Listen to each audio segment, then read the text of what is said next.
Action. Assalamualaikum warahmatullahi wabarakatuh. Waalaikumsalam warahmatullahi wabarakatuh. Sebelumnya saya berterima kasih kepada Ibu Kasek Bidang Kesiswaan yang mana telah menyempatkan waktunya untuk menghadiri atau membersamai saya dalam acara wawancara kasus dilema etika. Baik Bu, langsung saja pada pokok intinya mungkin Bu, dari sebagai Ibu sebagai PKS kesiswaan mungkin dalam menentukan suatu kebijakan ada yang mungkin menurut Ibu melanggar etika atau misalkan keprofesian itu sebagai guru yang bisa dikatakan juga sebagai dilema etika. Apabila mungkin Ibu mengalami keputusan tersebut, bisa diceritakan itu Bu, pengalaman Ibu dalam menentukan suatu kebijakan atau keputusan yang berkaitan dengan dilema etika. Baik, terima kasih. Kalau selama ini yang sudah dijalani, posisi saya sebagai Wakil Kepala Sekolah Bidang Kesiswaan, terutama dalam penertiban tata tertib siswa. Kita ambil contoh kasus yang paling mudah yang memang sering ditemukan, seperti anak-anak yang indisipliner dalam cara berpakaian, kemudian dalam cara berpenampilan, atau bahkan yang sering anak-anak yang datang terlambat. Di satu sisi, kalau anak datang terlambat, otomatis mengganggu kegiatan atau proses pembelajaran yang sedang berlangsung.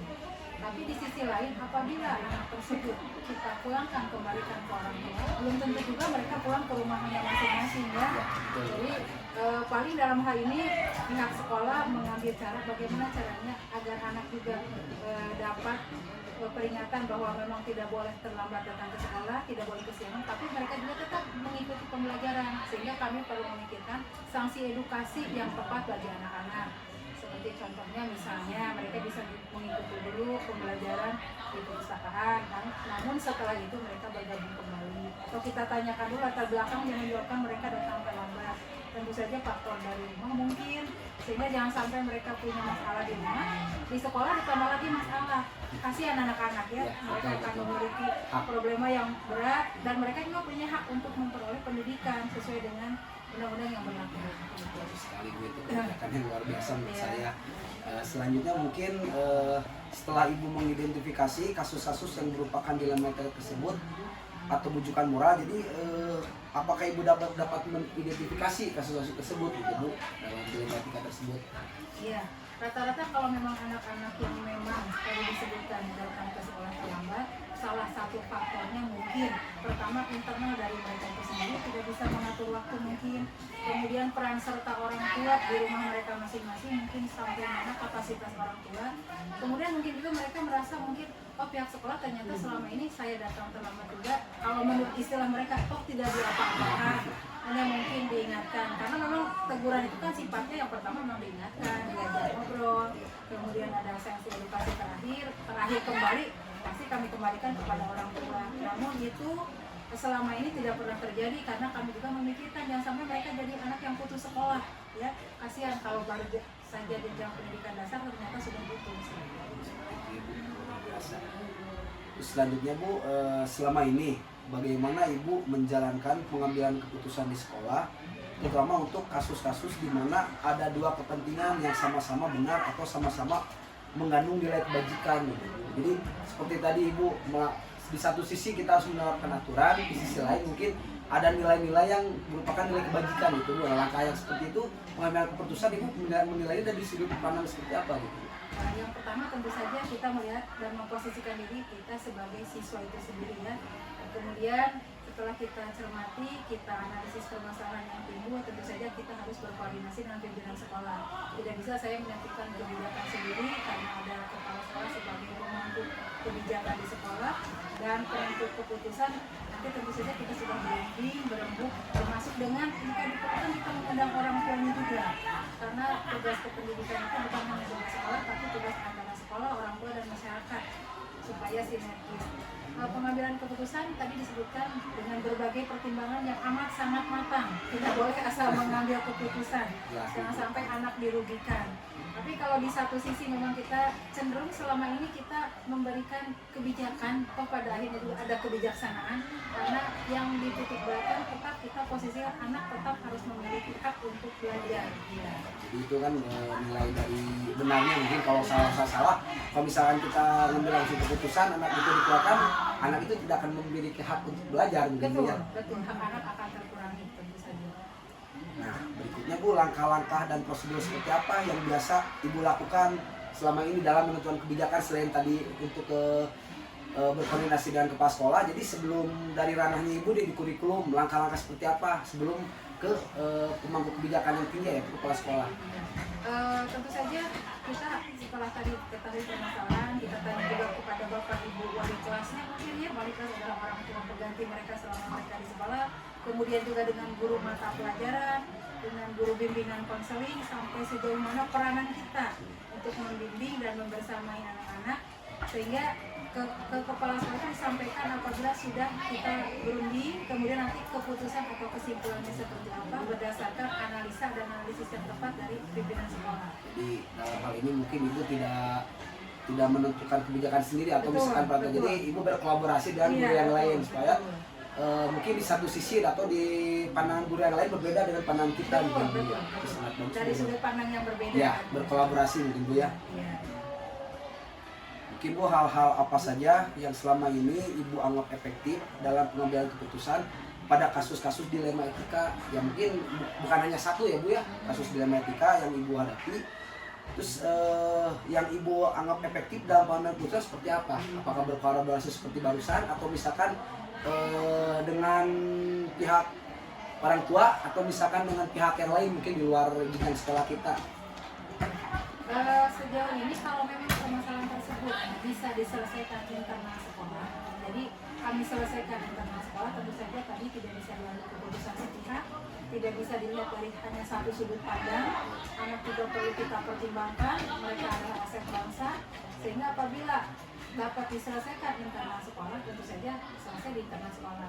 Tetapi jika perlu kita rujukan ke pihak lain yang dianggap memang perlu dan memang kompeten dalam bidangnya, kita memang selama ini bekerja dengan berbagai instansi, bukan untuk menggiring anak atau memposisikan anak sebagai orang yang bersalah, tapi membersamai mereka dan memberikan pandangan yang lebih luas kepada mereka dengan dampak-dampak yang akan diterima apabila kita melakukan hal tertentu, konsekuensinya ya, konsekuensinya seperti apa.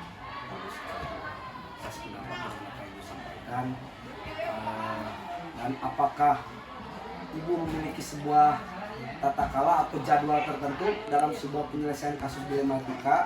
Apakah Ibu langsung menyelesaikan di tempat atau memiliki sebuah jadwal untuk menyelesaikannya, atau bentuk atau prosedur seperti apa yang Ibu jalankan? Jadi misalkan untuk kasus dilema etika peraturan atau misalkan yang lain, Ibu dijadwalkan atau misalkan Ibu langsung mengambil keputusan pada saat kejadian kasus tersebut?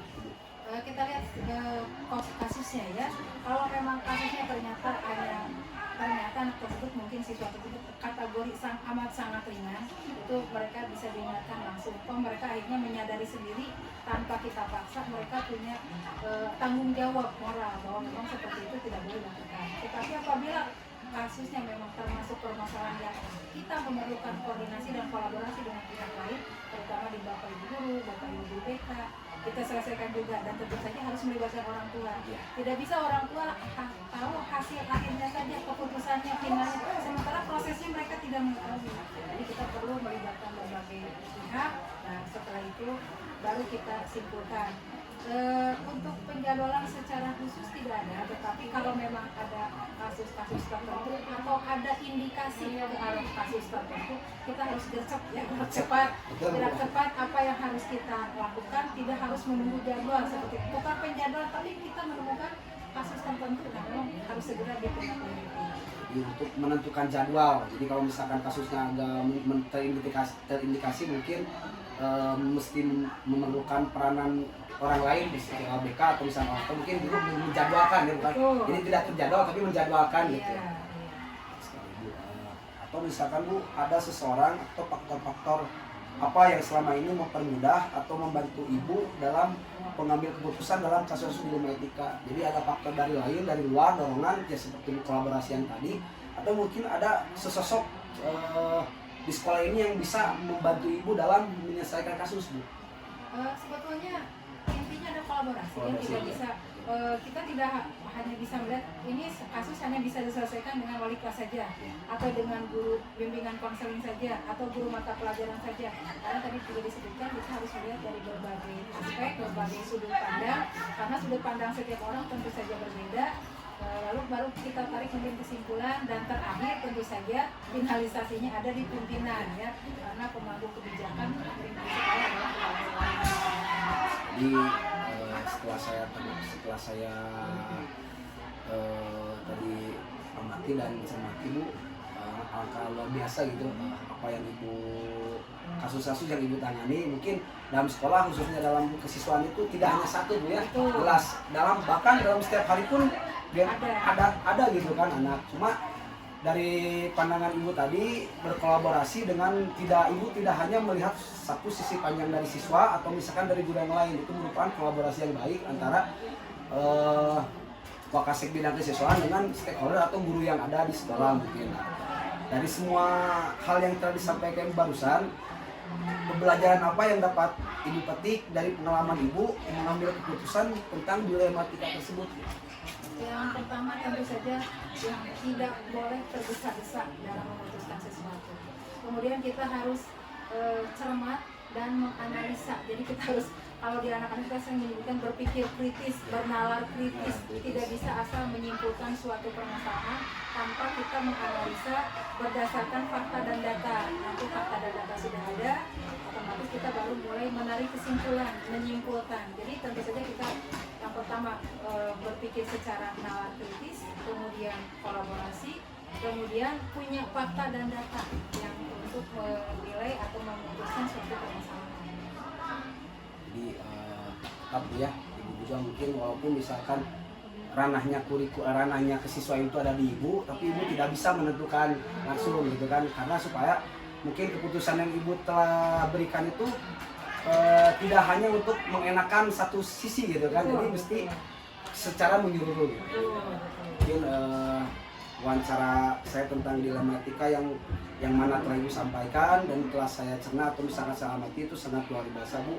Bahkan mungkin siapa tahu mungkin saya pun ke depan apabila menangani kasus atau misalkan berada di posisi ibu, belum tentu saya bisa seperti ibu yang ibu tangani gitu kan. Oke, mungkin Bu, sekian wawancara di saya, Bu. Sekali lagi saya mengucapkan terima kasih kepada ibu yang telah mau menyempatkan waktunya untuk membersamai saya di sesi wawancara ini. Terima kasih, Bu. Assalamualaikum warahmatullahi wabarakatuh. Waalaikumsalam.